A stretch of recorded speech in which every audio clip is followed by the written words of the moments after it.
Output जो है हम कैसे ऑब्टेन कर सकते हैं यूजिंग कन्वोल्यूशन। और आज हम कन्वोल्यूशन को आगे पढ़ेंगे, आगे बढ़ाएंगे और देखेंगे कि कन्वोल्यूशन की क्या प्रॉपर्टीज हैं और उन प्रॉपर्टीज को किस तरह फर्दर इस्तेमाल किया जा सकता है for solving our problems in linear time invariant systems. So जो सबसे पहली प्रॉपर्टी है वो उसको हमने लास्ट टाइम भी देख लिया था, but for the sake of completion is the commutative property. Commutative property क्या होती है? हम बचपन से ये पढ़ते आए हैं मैथमेटिक्स के अंदर कि अगर हमारे पास दो सिग्नल्स हैं xn और hn, अगर ये कम्यूटेटिव है, जो कि मैं आपको बता रहा हूं कि है, तो ये hn कन्वॉल्व xn भी सेम ही होगा। ठीक है, xn convolve hn last time हमने इस चीज को भी देख लिया था कि इसकी इक्वेशन होगी k is equal to minus infinity to infinity x k h n minus k, तो ये बराबर होगा k is equal to minus infinity to infinity h k x n minus k. तो ये हमारी कम्यूटेटिव प्रॉपर्टी है what do you say convolution की। दूसरी प्रॉपर्टी जो हम डिस्कस करने जाएंगे वो है एसोसिएटिव प्रॉपर्टी। और एसोसिएटिव प्रॉपर्टी भी आप बचपन से पढ़ते आए हैं कि क्या होती है। तो जिस तरह मैं आपको बता रहा हूं कि कन्वोल्यूशन का कम्यूटेटिव है, उसी तरह कन्वोल्यूशन एसोसिएटिव भी है। ठीक है, तो एसोसिएटिव प्रॉपर्टी का मतलब क्या होता है, हम इसको एक एग्जांपल से देख लेते हैं तो ज्यादा अच्छी तरह क्लियर हो जाएगा। फॉर एग्जांपल मेरे पास एक सिस्टम है जिसका इंपल्स रिस्पांस है h1n और मैं इसको इनपुट दे रहा हूं xn।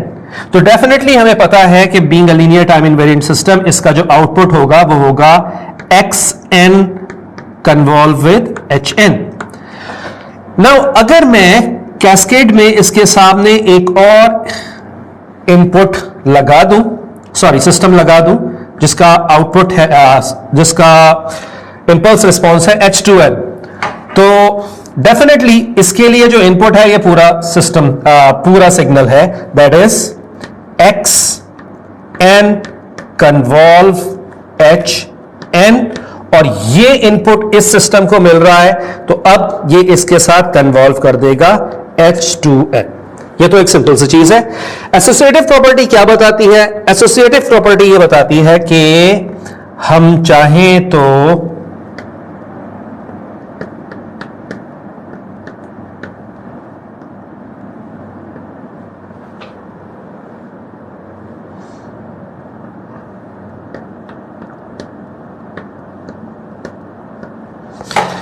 ये बराबर होता है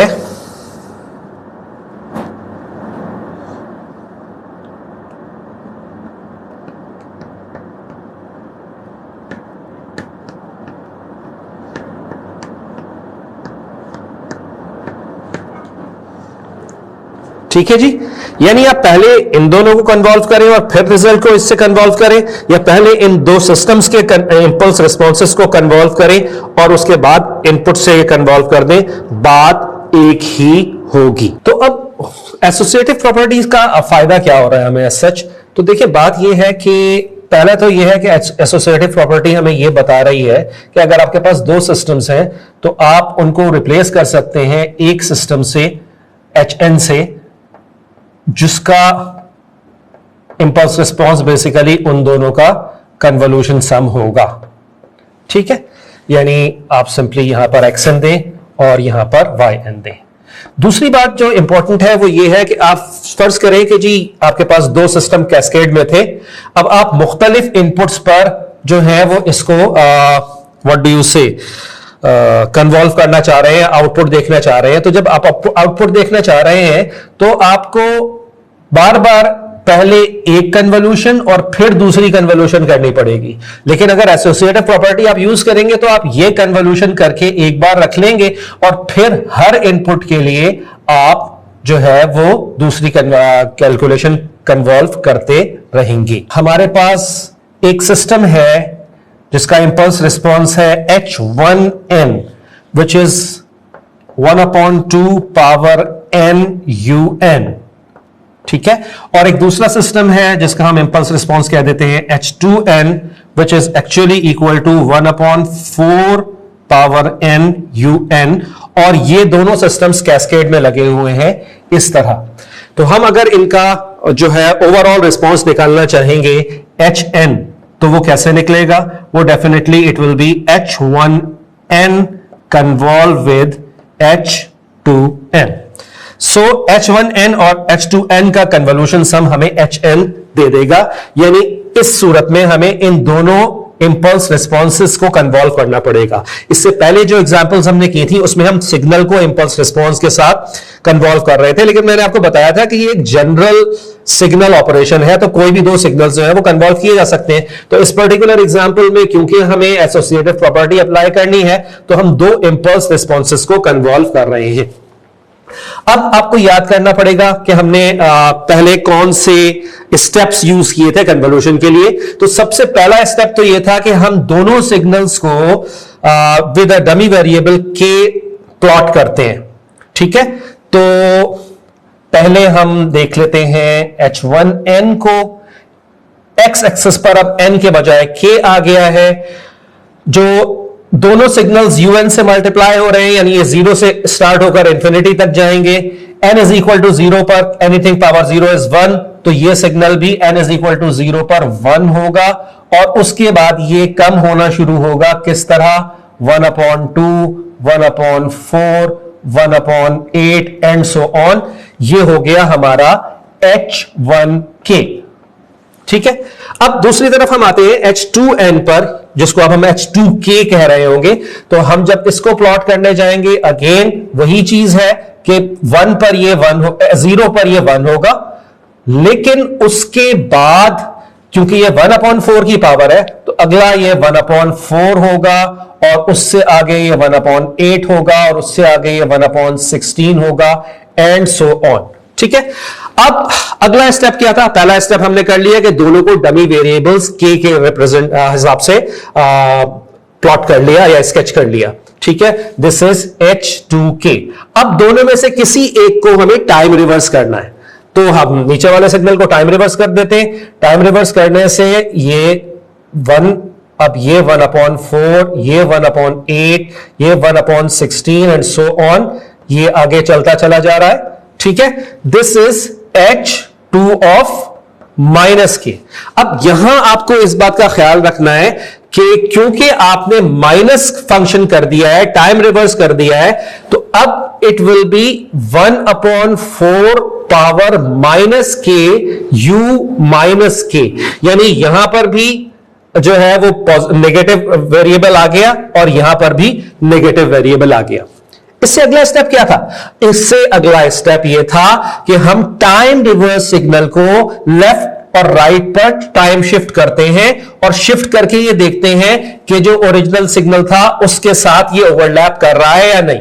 तो एक बार फिर हमें नजर आ रहा है कि अगर मैं इसको लेफ्ट पर ओवरलैप करूंगा, लेफ्ट पर शिफ्ट करूंगा, तो इन दोनों सिग्नल्स में कोई ओवरलैप नहीं होगा, यानी हम बहुत आराम से कह सकते हैं for n less than 0 no overlap, और जब ओवरलैप नहीं है तो HN यानी इन दोनों का कन्वोल्यूशन सम n लेस देन 0 के लिए 0 होगा, ठीक है।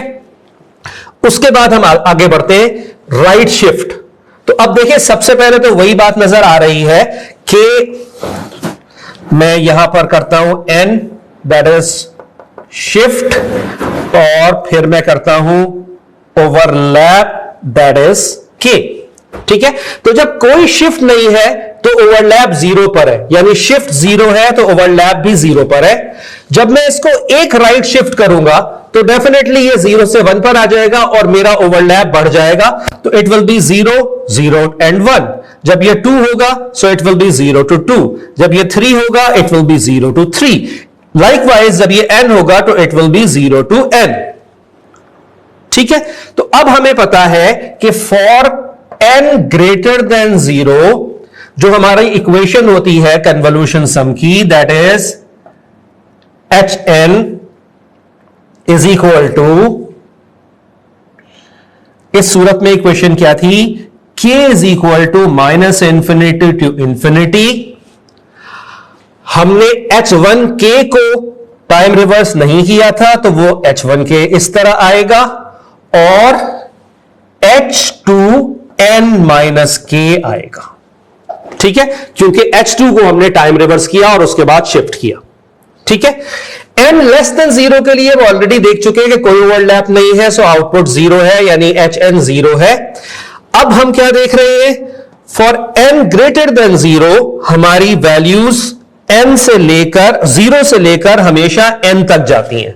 अगर शिफ्ट 1 है तो 0 to 1, शिफ्ट 2 है तो 0 to 2, शिफ्ट 3 है तो 0 to 3। तो इन जनरल हमेशा शिफ्ट 0 से स्टार्ट हो रहा है और जो भी शिफ्ट की वैल्यू है उस पर खत्म हो रहा है। हमेशा ओवरलैप 0 से स्टार्ट हो रहा है और जो भी शिफ्ट की वैल्यू है उस पर खत्म हो रहा है। तो मैं यहां पर क्या कर सकता हूं? मैं यहां पर लिखूंगा k is equal to 0 to n। अब h1k, h1n क्या था? 1 over 2 की पावर n, तो h1k क्या है? 1 upon 2 की पावर k। ठीक है, दूसरी चीज क्या है? h2n minus k। ठीक है, h2n minus k, so it will be 1 upon 4, this is h2 minus k। तो n माइनस k क्या होगा? यहां पर n माइनस k हमें मिल जाएगा।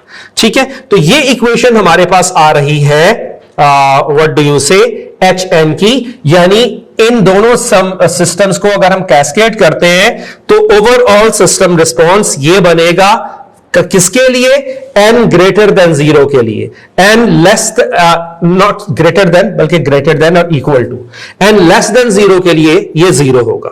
ठीक है, अच्छा अब एग्जाम में तो आप यहां तक भी सवाल अगर सॉल्व कर देते हैं ना तो आपको नंबर मिल जाते हैं, लेकिन बहरहाल क्लास में मैं एटलीस्ट आपको पूरा सॉल्व करके दिखा दूं कि जी इससे आगे ये किस तरह से सॉल्व होगा। ठीक है, तो सबसे पहले हम k is equal to 0 to n, मैं चाहूं तो इसको लिख सकता हूं 2 की पावर माइनस k। ठीक है, क्योंकि ये 2 की पावर k नीचे था, अगर मैं इसको ऊपर ले जाऊंगा ये 2 की पावर माइनस k हो जाएगा। इसी तरह मैं इसको लिख सकता हूं 4 की पावर k माइनस n, क्योंकि ये डिनोमिनेटर में 4 की पावर n माइनस k था, तो न्यूमरेटर में जाकर ये 4 की पावर k माइनस n हो जाएगा। ओके, तो इससे आगे अगर हम देखें तो ये 4 है, 4 को हम 2 का स्क्वायर कह सकते हैं। So it is k is equal to 0 to n 2 raise power minus k into 2 raise power 2k minus 2n, and because the bases are same, 2 raised power minus k plus 2k minus 2n is equal to k is equal to 0 to n. This is 2 power k, and इसको आप बाहर ले जाएं, so it will become 1 upon 2 power 2n। ठीक है, और अब ये जो पार्ट है ये एक्चुअली एक ज्योमेट्रिक सीरीज बन रही है।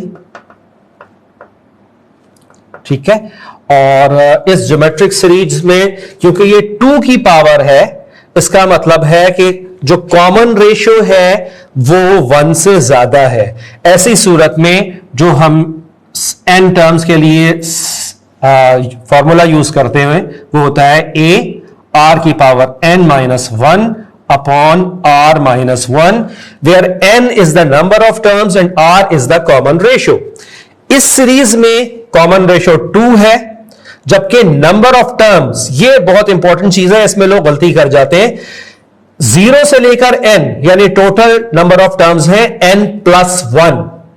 ठीक है, तो अब आप अप्लाई करें 1 अपॉन 2 पावर 2n, ठीक है, a is the first term of the series, first term इसकी क्या होगी 2 की पावर 0, 2 की पावर 0 1 होता है, so it will be 1। r जैसा कि मैंने बताया अगर आप देखें it will be 1 then 2 then 4, तो ये r जो है कॉमन रेशियो ओवर 2 है। 2 पावर मैंने क्या कहा, it is total number of terms, और total of number of terms यहां क्या है n+1, so it will B n+1 -1, नीचे क्या होगा common ratio -1, that is 2 -1, so the final result is 2 raise power n+1 -1 upon 2 power 2n। ठीक है जी, तो ये हमारा इंपल्स रिस्पॉन्स हो गया उन दो सिस्टम्स का जो कि कैस्केड में लगे हुए थे। ठीक है, अब ये इंपल्स रिस्पॉन्स अगर हम कैलकुलेट कर चुके हैं तो एक बार कैलकुलेट करने की जरूरत है, उसके बाद जो भी इनपुट लगाते रहेंगे हम उसको इस फंक्शन से कन्वॉल्व करते रहेंगे। तो ये हमारी एसोसिएटिव प्रॉपर्टी की एक एप्लीकेशन हो गई। ओके जी, नेक्स्ट प्रॉपर्टी है डिस्ट्रीब्यूटिव प्रॉपर्टी। इस फिगर को अगर सामने रखें तो आप देखें कि आपके पास दो सिस्टम्स हैं H1n और H2n इंपल्स रिस्पॉन्सेस के साथ, और ये दोनों सिस्टम्स जो हैं वो एक दूसरे से पैरेलल में लगे हुए हैं, और इन दोनों सिस्टम्स को एक ही इनपुट है जो एक्साइट कर रहा है। ठीक है, एक ही इनपुट है जो H1 में भी जा रहा है, एक ही इनपुट है जो H2n में भी जा रहा है, तो डेफिनेटली यहां पर जो आउटपुट आपको मिलेगा वो इन दोनों का कन्वोल्यूशन सम होगा, और यहां पर जो आउटपुट मिलेगा वो इन दोनों का कन्वोल्यूशन सम होगा।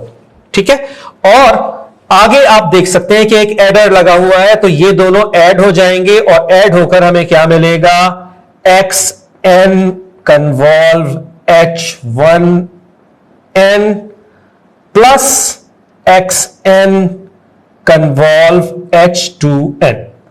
ठीक है जी, डिस्ट्रीब्यूटिव प्रॉपर्टी क्या कहती है? डिस्ट्रीब्यूटिव प्रॉपर्टी ये कहती है कि अगर ऐसा है तो हम ये भी कर सकते हैं कि xn convolve H1n plus H2n, यानी हम पहले H1n और H2n को ऐड कर लें और उसके बाद उसको xn से कन्वॉल्व करें। ये दोनों बातें एक जैसी होंगी, यानी xn convolve H1n plus H2n is equal to xn convolve H1n plus xn convolve H2n। This is the distributive property of convolution. ठीक है जी, अच्छा इसके बाद एक और प्रॉपर्टी जो कि पहले ही डिस्कस हो जानी चाहिए थी लेकिन मैं जज्बात में शायद भूल गया, तो वो है आइडेंटिटी प्रॉपर्टी, और उसके साथ ही साथ एक रिलेटेड है शिफ्ट प्रॉपर्टी, शिफ्टिंग प्रॉपर्टी। ठीक है, आइडेंटिटी प्रॉपर्टी सिंपल है, वो ये कि अगर आप किसी भी सिग्नल को इंपल्स से कन्वॉल्व करें, किसी भी सिग्नल को इंपल्स से कन्वॉल्व करें तो वही सिग्नल आपको मिल जाएगा वापस। दूसरे लफ्जों में हम यह कह सकते हैं कि एक आइडेंटिटी सिस्टम क्या होता है? आइडेंटिटी सिस्टम एक ऐसा सिस्टम होता है जिसके इनपुट और आउटपुट सेम होते हैं। तो एक आइडेंटिटी सिस्टम का जो इंपल्स रिस्पॉन्स है वो डेल एन होगा, यानी यूनिट इंपल्स होगा। इसी तरह अगर मैं बात करता हूं कि एक और सिग्नल है, मैं आपके सामने एक एग्जांपल ही पेश कर देता हूं। फॉर एग्जांपल मेरे पास एक सिग्नल है जिसमें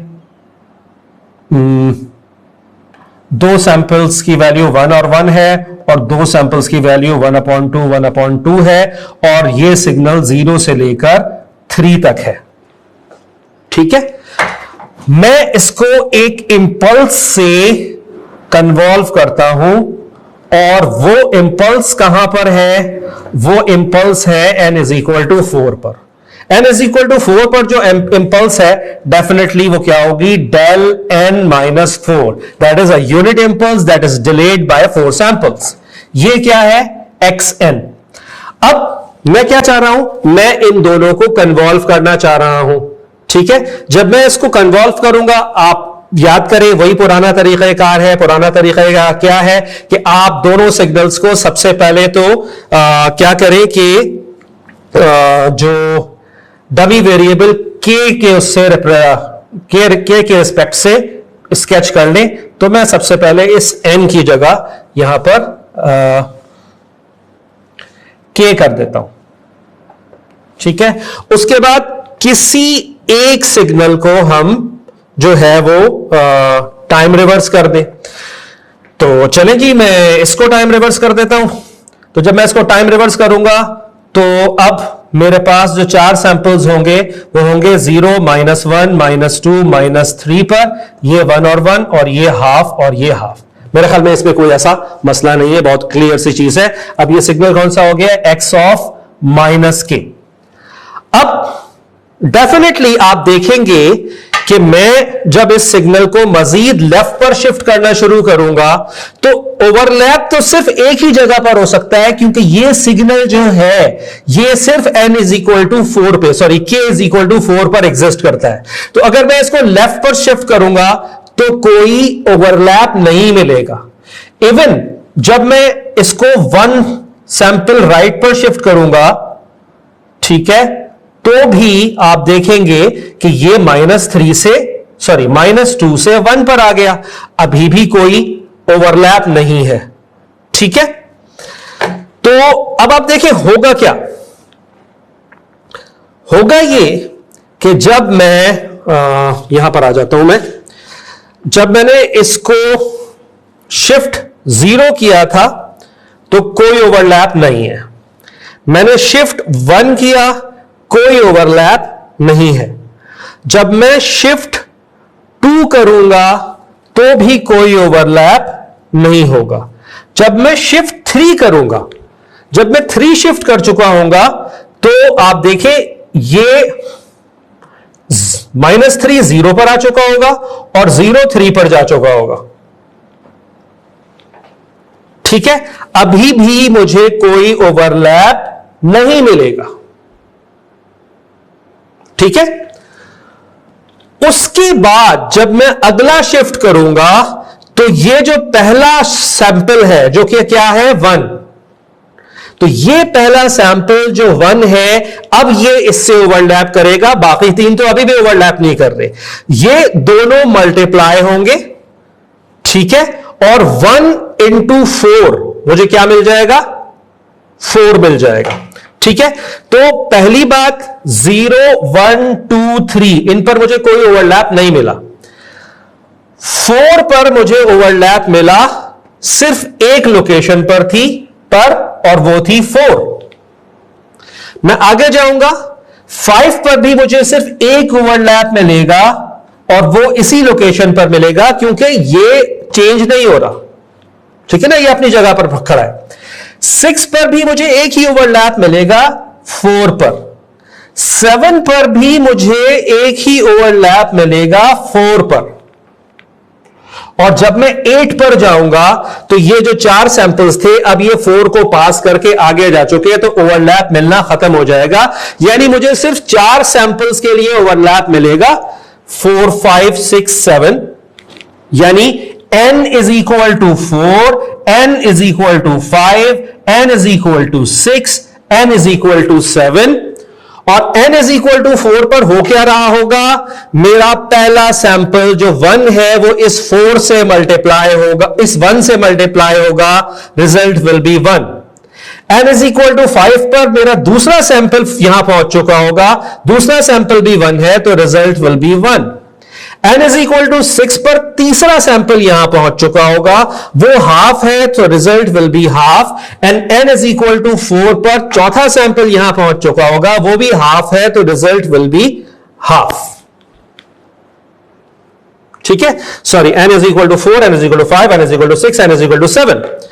ठीक है, इसका मतलब ये 4 है, 5 है, ये 6 है, ये 7 है। तो 4 से पहले 3 पर 0 होगा, 2 पर 0 होगा, 1 पर 0 होगा, 0 पर 0 होगा। ये मेरा सिग्नल है। तो जब मैंने एक इंपल्स से अपने सिग्नल को कन्वॉल्व किया तो सिग्नल की जो 0th लोकेशन थी वो उठकर इंपल्स की लोकेशन पर आ गई, यानी 4 पर आ गई। ठीक है, और बाकी उसी हिसाब से चेंज होती गई। इसका मतलब मैं ये कह सकता हूं कि x n convolve with del n-4 is actually xn-4। और मैं अगर इसको जनरलाइज करना चाहूं तो xn convolve with del n-n0 is equal to xn-n0। मतलब ये आसान जबान में जो याद रखने की चीज है वो ये है कि अगर आप किसी इंपल्स से सिस्टम को कन्वॉल्व करते हैं तो उस सिस्टम में कोई चेंज नहीं आता। ऐसे सिग्नल सिस्टम को हम आइडेंटिटी सिस्टम कहते हैं।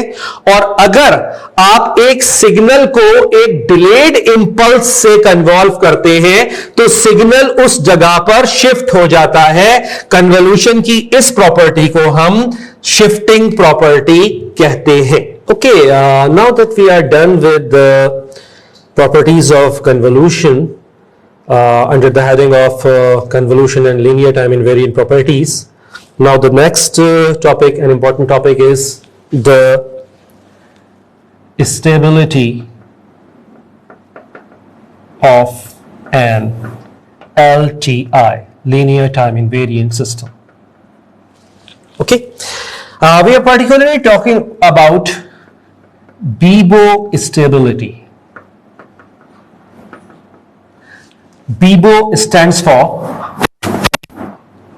bounded input, bounded output.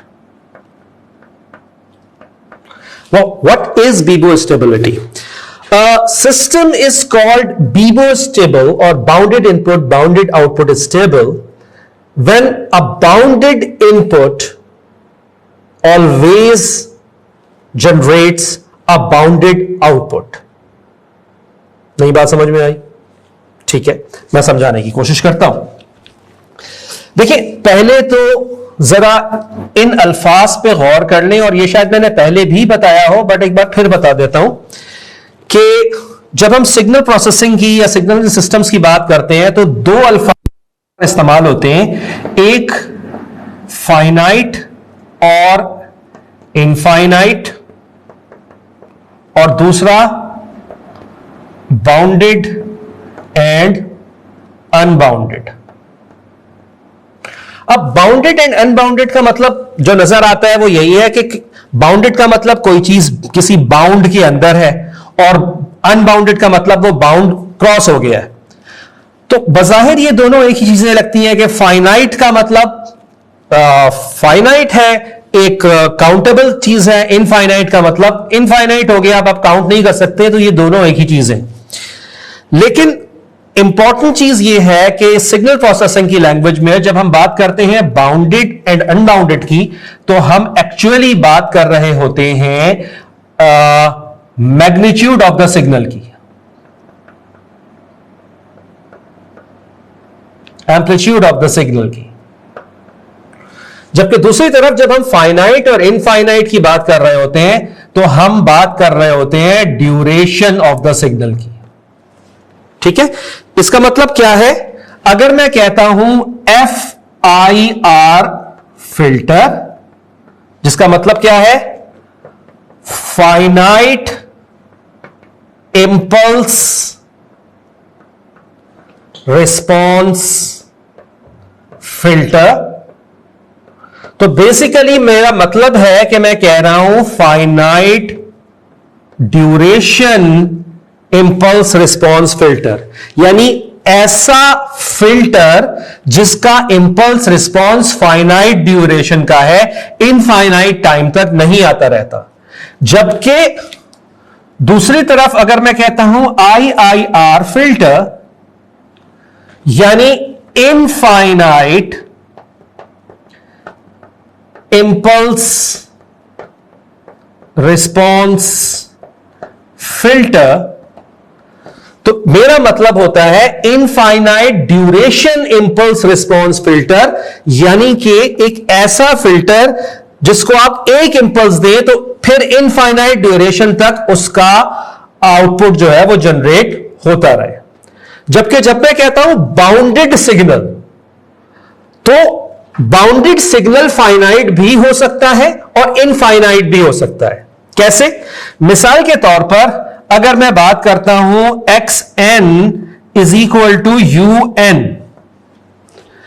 तो un क्या बता रहा है? इट इज यूनिट स्टेप, और यूनिट स्टेप 0 से स्टार्ट होकर इंफिनिटी तक जाता है, यानी इसकी ड्यूरेशन इनफाइनाइट है, लेकिन यह एक इनफाइनाइट बाउंडेड सिग्नल है क्योंकि इसकी ड्यूरेशन इनफाइनाइट है लेकिन इसका मैग्नीट्यूड जो है वो बाउंडेड है। ठीक है, इसी तरह अगर मैं कहता हूं xn इज इक्वल टू 2 की पावर माइनस n un, तो अगेन un मुझे बता रहा है कि इसकी जो ड्यूरेशन है वो 0 से लेकर इंफिनिटी तक जा रही है, यानी ये इनफाइनाइट ड्यूरेशन का सिग्नल है। ठीक है, दूसरी तरफ जब मैं इसका मैग्नीट्यूड देखता हूं तो 2 रेज़ पावर माइनस n मुझे बता रहा है कि जैसे जैसे n बढ़ेगा इसकी वैल्यू कम होती जाएगी, इसकी मैक्सिमम वैल्यू मुझे n इज इक्वल टू 0 पर मिलेगी, वो 2 की पावर 0 दैट इज 1 होगी। यानी यह सिग्नल बाउंडेड है लेकिन इनफाइनाइट है। This is a bounded infinite signal. लेकिन दूसरी तरफ अगर मैं कहता हूं xn is equal to 2 power n un, तो un ये बता रहा है कि ये इनफाइनाइट ड्यूरेशन है, ठीक है ना, क्योंकि 0 से शुरू होकर इंफिनिटी तक जा रहा है। लेकिन 2 की पावर n का मतलब क्या है कि पहली वैल्यू 2 होगी, दूसरी 4 होगी, तीसरी 8 होगी, चौथी 16 होगी, और ये वैल्यूज बढ़ती जाएंगी, यानी ये वैल्यूज भी अनबाउंडेड हो जाएंगी। तो ये बता रहा है कि ये अनबाउंडेड सिग्नल है और ये बता रहा है कि ये इनफाइनाइट सिग्नल है। मेरा ख्याल में कि अब आपको ये बात समझ में आ गई होगी कि बाउंडेड किस तरह मैग्नीट्यूड से रिलेटेड है और फाइनाइट किस तरह ड्यूरेशन से रिलेटेड है।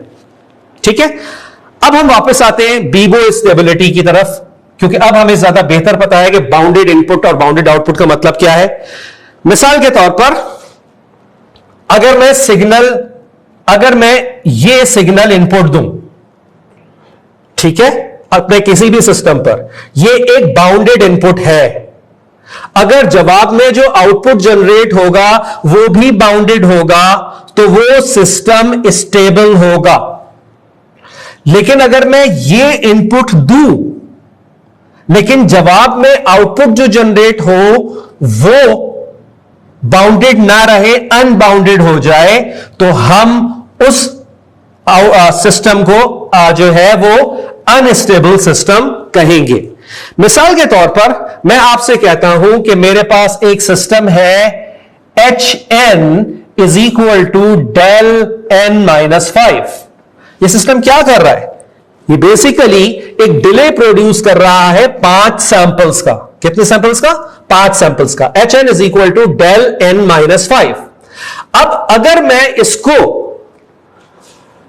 इनपुट दूं xn is equal to un, तो अभी थोड़ी देर पहले हमने आइडेंटिटी प्रॉपर्टी और शिफ्टिंग प्रॉपर्टी पढ़ी है, तो उसमें हमने क्या कहा था कि अगर हम किसी भी सिग्नल को कन्वॉल्व करें इंपल्स से तो सिग्नल उस इंपल्स की जगह पर शिफ्ट हो जाता है। यानी इस केस में हमारे पास जो xn convolution sum of HN, it will become UN-5। Unit step function जो है वो 5 स्टेप्स आगे चला जाएगा। ठीक है, तो हमने एक बाउंडेड इनपुट दिया तो हमें जवाब में बाउंडेड आउटपुट ही मिला, तो ये सिस्टम हम कह सकते हैं कि स्टेबल है, राइट। लेकिन सवाल यह है कि यह तो हमने एक पर्टिकुलर इनपुट देकर देख लिया, क्या पता किसी और इनपुट के लिए बाउंडेड ना रहता, वैसे ये तो रहेगा, लेकिन मैं जनरल बात कर रहा हूं। तो कोई और तरीका होना चाहिए, कोई टेस्ट होना चाहिए, वो टेस्ट हम करें और हमें पता लग जाए कि सिस्टम जो है वो बीबो स्टेबल है या नहीं। और बीबो स्टेबल का मतलब क्या है, मैं एक बार फिर बता दूं कि अगर उसको बाउंडेड इनपुट देंगे तो जवाब में बाउंडेड आउटपुट जनरेट होगा। तो उसके लिए बहुत आसान सी तरकीब है, वो ये कि जो आपका इंपल्स रिस्पॉन्स है एच के, ठीक है ना, उसका जो मैग्नीट्यूड है k is equal to minus infinity to infinity h k, अगर ये बाउंडेड है, अगर ये बाउंडेड है तो आपका सिस्टम स्टेबल है, और अगर ये बाउंडेड नहीं है तो आपका सिस्टम स्टेबल नहीं है। फॉर एग्जाम्पल अगर आप इस सिस्टम की बात करें तो डेफिनेटली आप इसको इंफिनिटी तक सम कर दें, सिर्फ एक जगह इंपल्स मिल रही है 1, तो आउटपुट आपको 1 मिलेगा। लेकिन अगर मेरे पास एक दूसरा सिग्नल है, HN सिस्टम है, HN is equal to UN, ठीक है। अब मैं अगर HN is equal to UN पर यह फॉर्मूला लगाता हूं कि इसके मैग्नीट्यूड्स को जो है वो ऐड करता हूं, तो क्या होगा, होगा ये कि 1 + 1 + 1 + 1 infinite duration, it will become infinity. So this system will be unstable. तो बीबो स्टेबिलिटी चेक करने के लिए सिस्टम की हमें सिर्फ यह करना है कि हम मैग्नीट्यूड जो हमारा इंपल्स रिस्पॉन्स है उसके मैग्नीट्यूड को जो है वो सम कर दें। अगर वो एक अनबाउंडेड वैल्यू आती है तो वो जो है वो बीबो स्टेबल होगा, अगर वो अनबाउंडेड वैल्यू नहीं आती तो वो बीबो स्टेबल नहीं होगा। फॉर एग्जाम्पल अगर मैं इस सिस्टम की बात करूं तो ये भी इनफाइनाइट ड्यूरेशन सिस्टम है, लेकिन ये इनफाइनाइट ज्योमेट्रिक सीरीज बना रहा है जिसकी वैल्यू होती है a/1 - r, ठीक है। So it will B 1/1 - 1/2। मेरे ख्याल में मैं इसको थोड़ा सा आपको मजीद क्लियर कर देता हूं। मिसाल के तौर पर आपके पास एक सिस्टम है HN 1 2 1 2, ठीक है। तो मैं देखना चाहता हूं कि ये स्टेबल है या नहीं, तो मुझे करना कुछ नहीं है, इनकी सारी इंपल्सेस को ऐड कर देना है। 2 + 2 4 + 1 5 + 1 6, क्योंकि ये इंफिनिटी से कम है इसलिए ये एक स्टेबल सिस्टम है। लाइकवाइज मैं कहता हूं HN इज इक्वल टू 1/3 1/3 1/3, ठीक है। तो मैं इन सबको ऐड करूंगा, ऐड करने के बाद मुझे मिलेगा 1/3 + 1/3 1/3, that is 1, which is definitely a bounded value, so it is also a stable system. अब मिसाल के तौर पर मेरे पास सिग्नल है HN is equal to UN system, ठीक है। स्टेप एक इंपल्स दे, जवाब में ये पूरा एक स्टेप दे देगा। अब हमारा जो तरीका है n is equal to -∞ to ∞ mod of HN, ठीक है। अब क्योंकि ये UN है हमारे पास हो जाएगा 0 to ∞। mod of HN इसका मैग्नीट्यूड क्या है 1। सो अगर आप 1 + 1 + 1 + 1 + 1 इनफाइनाइट टाइम्स जाएंगे तो आपको क्या मिलेगा, infinity, which is an unbounded value. So this system is unstable, ठीक है जी। लाइकवाइज अगर मैं इस सिस्टम की बात करता हूं, मैं यहां पर थोड़ी सी जगह बना लेता हूं, और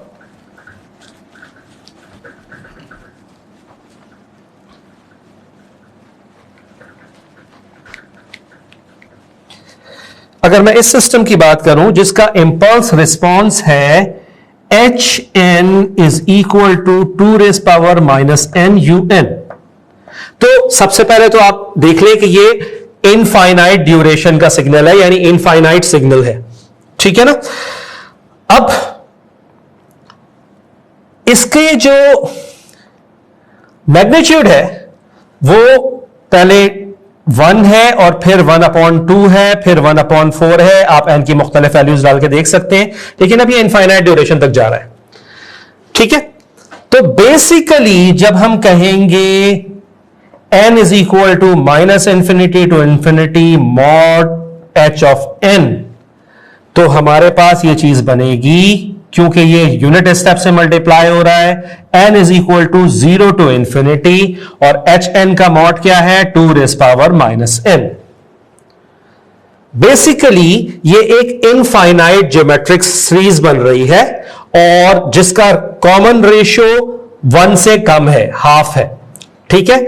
सो it is infinite geometric series के लिए जो हमारे पास फॉर्मूला होता है, S infinity is equal to a upon 1 minus R. a is the first value, r is the common ratio. यहां फर्स्ट वैल्यू क्या है, again 2 raise power 0 that is 1 upon 1 minus r। r यहां पर है 1 upon 2। सो अगर हम इसको मजीद आगे सॉल्व करें तो it is 1 upon 2, it is 2, which is definitely a bounded value. So this system is a stable system. So that's all for the BIBO stability or bounded input, bounded output stability of a linear time invariant system. Thank you.